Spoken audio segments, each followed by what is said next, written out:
Hello friends, welcome to Musskil Asan. I am Jayita Saha, clinical psychologist, and today we discuss the steps of self-love. Self-love, when the word comes to our mind, people are always asking, Madam, is this narcissism? I often say no. Self-love is never narcissism. Anything too much is bad. Even the best of the things, when you take too much, it is bad for you. So when self-love becomes too much and we do not give importance to others, then it becomes narcissism. But a healthy dose of self-love is required for everyone. So what is self-love? Is it a sense of feeling good, or is it certain actions that you would have to take to keep good? So I would rather say that self-love is action, taking action. It is not only the sense of feeling good. So how do you practice self-love? Is it an image makeover, that you go for an image makeover and you feel good? Or you read an inspirational book and you feel good? Or you fall in love, you have a romantic partner, or you get married and then you feel good? No, self-love is none of these. Self-love is certain small actions which you need to practice every day, and you need to make it a habit. Then it makes sense. In the actual sense, you are practicing self-love. So what can you do to practice self-love?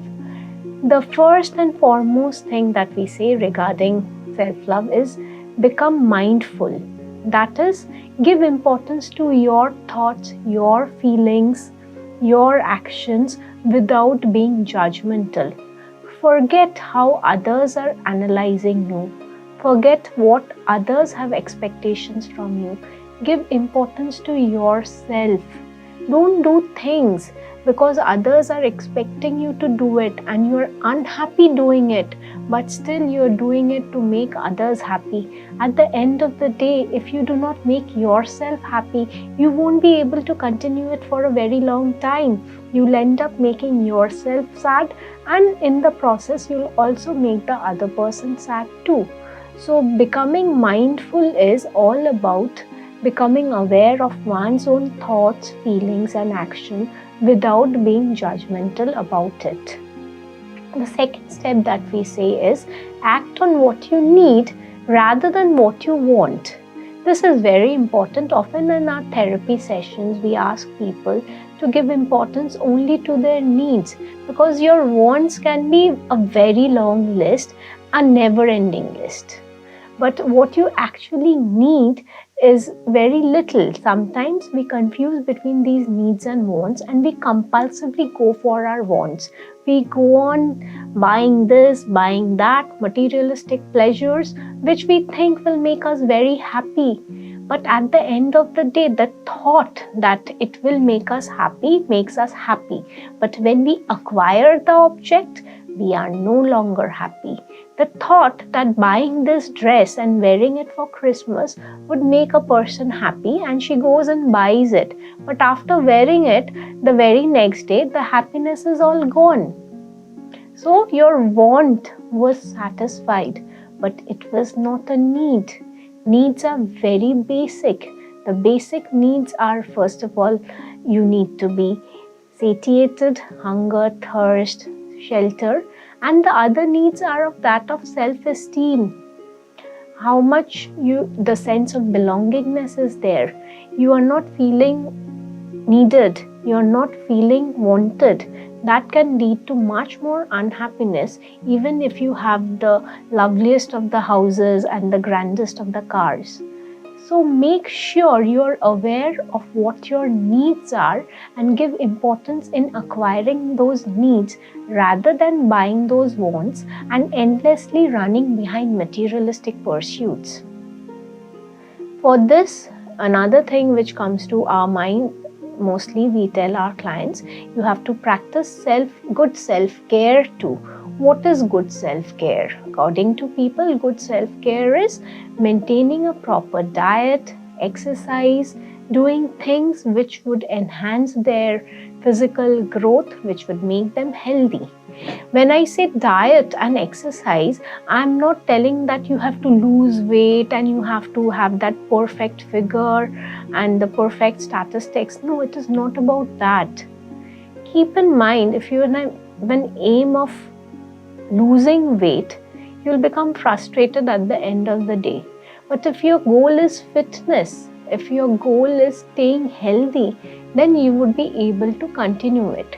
So taking proper care of yourself is not only exercising and dieting, but keeping out all the negativity from your life, things which make you sad, things which make you angry. If possible, if you want to, you can keep them away from yourself. Don't read things which give you negative feelings. Don't give too much time to social media, which actually does nothing but make you compare yourself with others or makes you sad often. Because I've had a client coming once and telling me that my mother wanted me to marry a very rich person she had found for me, but I married my childhood sweetheart, ma'am. And this childhood sweetheart was not doing financially as well as the boy, the groom her mother has chosen for her. So her mother would always show the social media post of that particular guy whom she had chosen for my client and compare. Initially she would not look at it, but after few days even that had an effect on her, and she would make demands from her husband which her husband would have loved to give her but could not afford. And the husband could understand how the mother-in-law was vicariously influencing the daughter, and there was this conflict between them. So taking good care of yourself is not necessarily only the diet you feed your body, but also the diet that you feed your mind. So see to it that you feed your mind with positive things and not about greed, comparison, who is doing what, where they are going for their vacations, which brand of car they are using, which villa are they going for a vacation. Stop all this immediately. Next, set boundaries. In a workplace or in your relationship, personal or professional, learn to say no. Often we go on doing things which makes us unhappy. We are unable to say no. That is very important in certain situations for your psychological health. You have to learn to say no, and it has to be a firm no. If you show that you are not very comfortable saying that no, you are actually hesitating to say that no, that reflects on your behavior, and the person might ask you to again repeatedly ask on you to do the thing, and you end up doing that thing which you actually don't want to. So learn to say no, set boundaries in everything in your life. Don't cross and do things which you don't want to. The next very important thing is protect yourself. Bring the right people in your life. Don't be with negative people. If you understand that this person is negative, stay away from that person. A term I learned from one of my younger clients is frenemies. The new generation, we have a lot of things to learn from them. They use this certain very quirky terms which I like. So frenemies term that I learned from a very young client of mine is friends who are actually your enemies, but they pose as your friends. They are not very happy with your success, with you doing well. They are actually happy when you are not doing well. They are jealous of your achievements, but they act as if they are very happy, and they go around telling things behind your back and often tarnish your images.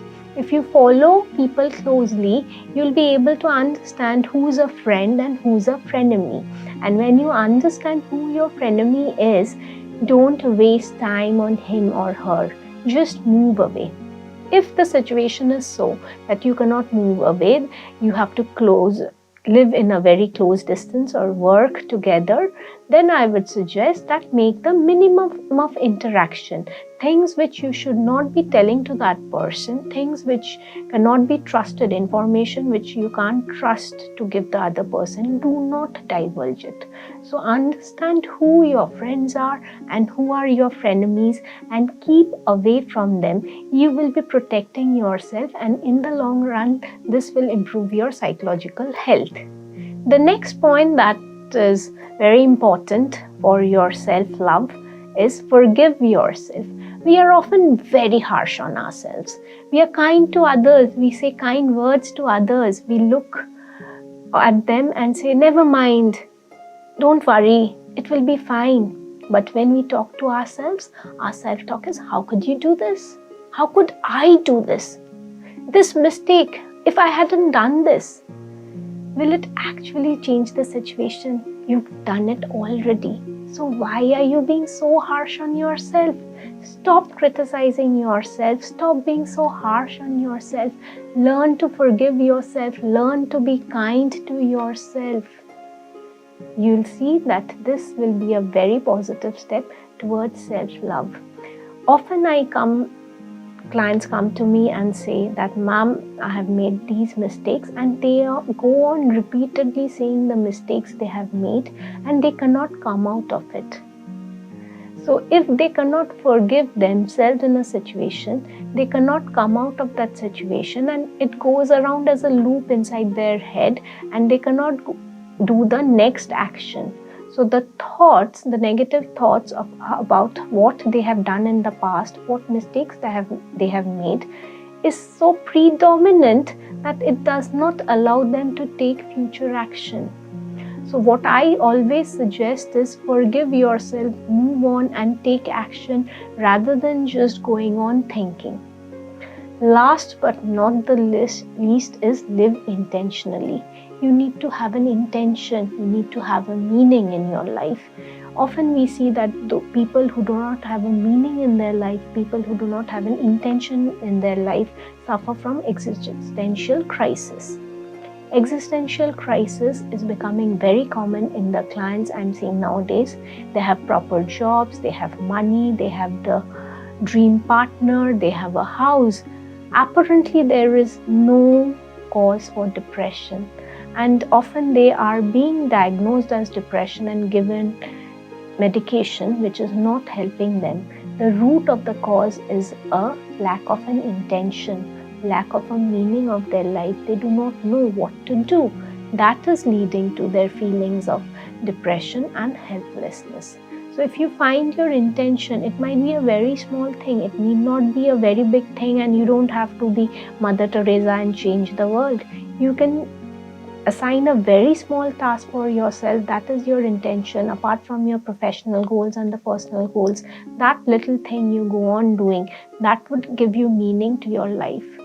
So the 7 points that we discussed today can't be done all together. I'm not asking you to do it all together. Try to inculcate 1 or 2 of them in their life and gradually see the change.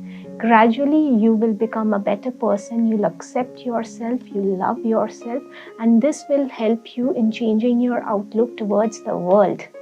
Stay tuned to this channel. I'm there every Saturday at 6 p.m. If you like this video, do like and share it with others.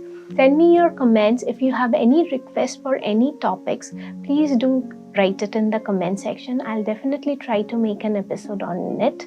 Keep watching and stay safe.